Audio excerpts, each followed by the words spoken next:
আসসালামু আলাইকুম। আমি বৈষম্য বিরোধী ছাত্র আন্দোলনের সাথে একত্রতা প্রকাশ করছি এবং আমার সর্বোত্তর সমর্থন রয়েছে। আমরা যারা আছি সবাই আমরা আপনাদের পাশে থাকবো ইনশাল্লাহ।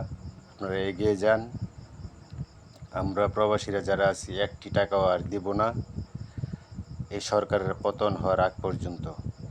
এবং আমি মনোহরদী বেলাবাবাসীকে বলবো যে আপনারা রাস্তায় নেমে আসুন, ছাত্রদের সাথে ছাত্রীদের সাথে আপনারা একাত্মতা প্রকাশ করেন।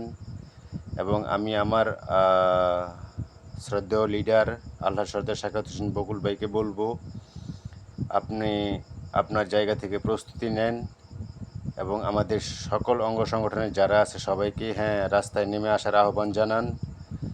এবং আমি অর্জুনচর খালেঘাটের যারা আছে আমার সহপাঠীরা সবাই রাস্তায় নেমে আসো, এর জন্য আমার বিনীত আহ্বান।